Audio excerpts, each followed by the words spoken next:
वाजपेयी जी ये लोग कहते हैं ना कि पाकिस्तान को कभी कबूल नहीं करा, कभी कबूल नहीं करा। वही कबूल करने के लिए मीनार पाकिस्तान वाजपेयी जी गए थे। जमात इस्लामी ने मीनार पाकिस्तान को धोया था, गुलाब के पानी से इन्होंने धोया था कि यहाँ पे काफिर आया है और इसको धो देना चाहिए वरना ये गंदा हो जाएगा, ये नापाक हो गया है मीनार पाकिस्तान। हमारे प्रधानमंत्री के लिए ऐसा करा और उसके बाद कारगिल कर दिया सर। उज्बेकिस्तान से फिर वो अफगानिस्तान आए, फिर अफगानिस्तान से भारत आए।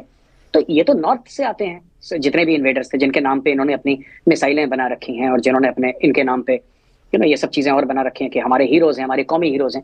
तो सर ये इनके कौमी हीरोज तो पिछले 1000 साल से इनको मारते आए हैं। बस ये फर्क था कि पहले वहां पे हिंदू रहा करते थे, अब हिंदू नहीं है तो मुसलमानों को मार रहे, उन्होंने तो मारना है सर।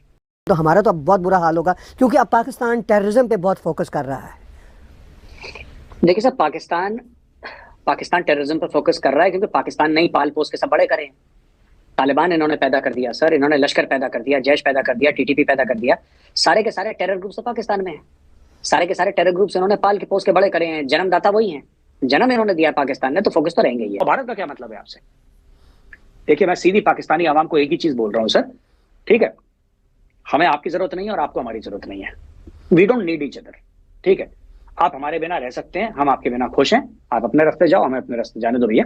आप जाओ चाइना से करो ट्रेड, हमसे क्या लेने देना सर। नमस्कार दोस्तों, भारत के साथ व्यापार फिर से शुरू करने को लेकर पाकिस्तान से लगातार आवाज़ें उठ रही हैं। एक हफ्ते के अंदर पहले पाकिस्तान के विदेश मंत्री इशाक डार और अब पाकिस्तान विदेश मंत्रालय ने भारत के साथ व्यापार फिर से शुरू करने के प्रस्ताव पर बात की है। डॉन की रिपोर्ट के अनुसार पाकिस्तान विदेश मंत्रालय की प्रवक्ता मुमताज़ जहरा बलोच ने कहा कि विदेश मंत्रालय भारत के साथ व्यापार फिर से शुरू करने के प्रस्ताव की समीक्षा कर रहा है। इशाक डार ने इस बात का संकेत दिया है कि कैश फ्लो यानी नकदी संकट से जूझ रहे पाकिस्तान के सारे कारोबारी भारत के साथ व्यापारिक गतिविधियां फिर से शुरू करने के इच्छुक हैं। विदेश मंत्री ने शनिवार को दोहराया कि पाकिस्तानी कारोबारी चाहते हैं कि भारत के साथ व्यापार फिर से शुरू हो। ये अब देखिए, आज की तारीख में इन्होंने इंडिया से ट्रेड बंद कर रखी है। हमने तो नहीं करी, पाकिस्तान ने बंद करी सर, इमरान खान ने बंद करी। अब ये कहते इंडिया क्यों शुरू करे, इंडिया को क्या फायदा है? सबसे पहले पाकिस्तानियों को तो बहुत फायदा है, पाकिस्तानियों को हर चीज से फायदा है, लेकिन इंडिया नहीं चाहता इनके साथ ट्रेड करना। मैं भी नहीं मैं चाहता हूं। अच्छा, वो जो यूट्यूबर नहीं है वहां पे जो पाकिस्तान में जो मार्केट में जाते हैं, लोगों के रिएक्शन लेते हैं, कई सारे नए नए आए हैं अब, उसमें से काफी लोग पाकिस्तानी आवाम ये कह रहे हैं कि नहीं, हमारा ट्रेड चाइना के साथ होना चाहिए, हमारा ट्रेड भारत के साथ नहीं होना चाहिए। और मैं उस आवाम के साथ एग्री करता हूं। एज एन इंडियन मैं चाहता हूं कि पाकिस्तान की ट्रेड चाइना के साथ, इंडिया के साथ 0 हो और चाइना के साथ 100% हो। मैं ये चाहता हूं कि इनकी ट्रेड जो है वो ज्यादा से ज्यादा जो हो, इनकी ट्रेड होनी चाहिए चाइना के साथ। क्योंकि अगर चाइना के साथ इनकी ट्रेड होगी तो सबसे बड़ी बात यह होगी कि सर अनइक्वल ट्रेड होगी, अनइक्वल ट्रेड होगी। और जो पाकिस्तान चाइना से लेता है चीजें, चाइना को चाहिए डॉलर, या अगर चाइना अपनी करेंसी में बोलेगा तुम खरीद लो हमसे, फिर चाइना बोलेगा कि तुम लोन लो।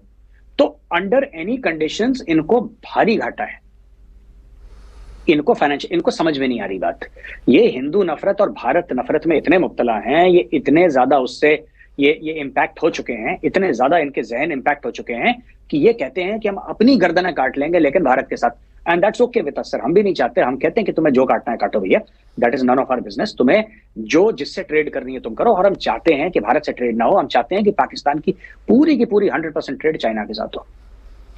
ये कराची, लाहौर, इस्लामाबाद गिरवी रखवाएगा sir China. It will become Chinese territory. मैं तो बहुत पहले से कहता आ रहा हूं सर, मैं 3-4 साल से कह रहा हूं। हम लोग को जब फौज में बताया गया था कि China to the east and Pakistan to the west, ये हमें बताया गया था। अब what is coming true is China to the east and China to the west sir. ये सच्चाई है, China to the east, China to the west. क्योंकि पाकिस्तानी स्टेट में अब कुछ रह नहीं गया। There is no power, there is no authority in the Pakistani state. It is the strength of the Pakistani state is derived from the Chinese communist party. वो इनको power देता है तो इनके पास पावर है। वो प्लग उतार देगा तो ये लोग तो कुछ, ये सर ये पंचायत लेवल के खिलाड़ी हैं सर, इनका कुछ होने नहीं वाला। तो यही है sir, this is what I feel as per the current circumstances. जी भाई साहब, आपने कहा कि भारत में तो कोई खैर पाकिस्तान के हवाले से बातचीत नहीं हो रही। कभी कभी जयशंकर जी से कोई अगर सवाल कर दिया जाता है तो वो लाइट तरीके से उसको एड्रेस कर देते हैं, मगर पॉलिसी लेवल पे हमें नज़र नहीं आता। तो भारत में इलेक्शन का समय चल रहा है और जैसे ही जून में नई सरकार ओथ लेती है, जिसका ज़्यादा इम्कान यही है कि बीजेपी की सरकार परहैप्स री इलेक्ट होगी, तो आपको लगता है कि उसके बाद कोई सिचुएशन भारत की तरफ से एक्सेप्टेंस के लेवल पे हो कि चलिए इनको हम ट्राई कर सकते हैं फिर से, जब ये इतनी बातें कर रहे हैं, ये इम्कान कितना है सर? जीरो। ऐसा नहीं होगा सर कि भारत की तरफ से कोई एक्सेप्टेंस हो। इन्होंने धोखा दिया है सर, ये धोखेबाज हैं, और मैं इनके धोखे की मिसाल देना चाहता हूं आपको कि लोग समझें सर, आपके व्यूअर्स। वाजपेयी जी, ये लोग कहते हैं ना कि पाकिस्तान को कभी कबूल नहीं करा, कभी कबूल नहीं करा। वही कबूल करने के लिए मीनार पाकिस्तान वाजपेयी जी गए थे। जमात इस्लामी ने मीनार पाकिस्तान को धोया था, गुलाब के पानी से इन्होंने धोया था कि यहाँ पे काफिर आया है और इसको धो देना चाहिए वरना ये गंदा हो जाएगा, ये नापाक हो गया है मीनार पाकिस्तान। हमारे प्रधानमंत्री के लिए ऐसा करा और उसके बाद कारगिल कर दिया सर। ठीक है, हमने बोला कोई बात नहीं, कोई बात नहीं। वही प्रधानमंत्री नवाज शरीफ, उनको मोदी जी ने इनवाइट करा 2014 को। ठीक है, उन्होंने बोला घर में बच्ची की शादी है, मोदी जी गए सर, सारे प्रोटोकॉल तोड़ के। एसपीजी वालों ने साफ मना करा था, जो मोदी जी की सिक्योरिटी थी, स्पेशल प्रोटेक्शन ग्रुप, साफ मना करा था एसपीजी ने। Clearly they said no, they said sir आप मत जाइए, मत जाइए, we are entering into a dangerous area, आप मत जाइए, आपकी लाइफ। मोदी जी ने बोला नहीं, और नवाज शरीफ साहब ने बुलाया, मियां साहब ने बुलाया, मुझे जाना है। जब पठानकोट हुआ सर, आपको पता है India actually allowed ISI agents inside the Pathankot airbase, और इंडिया में बहुत बड़ा रकस हुआ था। पाकिस्तानियों को एक बात समझ में नहीं आती, इनको बात समझ में नहीं आती कि ये भाजपा को गाली देते हैं। जितना भाजपा ने पीस के लिए करा है पाकिस्तान के लिए, जेन्युइनली दिल से किया, नेबर है, कोई बात नहीं, कोई बात नहीं, नेबर है, राइट? ठीक है, हमारे जो भी इख्तलाफात हैं, लेकिन पड़ोसी, हम पड़ोसी अपने नहीं बदल सकते। ये अटल जी कहां के थे सर? ये तो आरएसएस के थे। 14 साल की उम्र से प्रधानमंत्री मोदी जी राष्ट्रीय स्वयंसेवक संघ के मेंबर रहे हैं।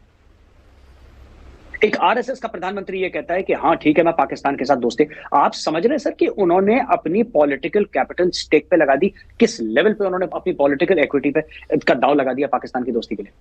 उन्होंने चाइना के साथ भी ये करा था सर। जब शी जिनपिंग को बुलाया था अहमदाबाद में, जो ऑपोजिशन वाले कहते हैं झूला झुलाया, ये करा वो करा, तो उन्होंने यही करा कि नहीं यार, हमारे नेबर हैं, हमें दोस्ती करनी चाहिए। भारत की पॉलिसी है नेबरहुड फर्स्ट पॉलिसी। भारत ने पाकिस्तान के साथ पूरी जान लगा के कोशिश करी, लेकिन कई बार ऐसा हुआ सर, पठानकोट का अटैक हुआ सर, उड़ी का अटैक हुआ, ठीक है सर, पुलवामा का हम कैसे भूल जा सकते। इतने अटैक, हम पास्ट की बात ही नहीं कर रहे, हम 2014 के बाद की बात कर रहे हैं। इतने अटैक्स हो गए, इतने अटैक्स हो गए, अब लगने लगा कि यार देखो, हम हाथ बढ़ाते हैं, ये काट लेते हैं यार, ये तो बिच्छू है, आप छुओगे तो डंक मारेगा। तो फिर हमने बोला कि नहीं यार, फिर बिच्छू के साथ हाथ नहीं मिलाना, अपने बूट ना, जो फौजी बूट होता है, वो मारो बिच्छू के सर पर, कुचल डालो बिच्छू को। फिर सर्जिकल स्ट्राइक्स हुई, फिर बालाकोट हुआ, और जब उसके बाद पाकिस्तान की तरफ से शांति हो गई, तो भारत में एक बड़ा तगड़ा मैसेज मिला सर लोगों को, आवाम को भी, सिर्फ सरकार को नहीं, आवाम को। और मैसेज ये मिला कि पाकिस्तान अगर कुछ करता है और तुम इसको 10 गुना ताकत से इसका जवाब देते हो, तो पाकिस्तान के सवाल का यही जवाब है, पाकिस्तान शराफत से नहीं मानने वाला स्टेट है, दे विल नेवर अंडरस्टैंड।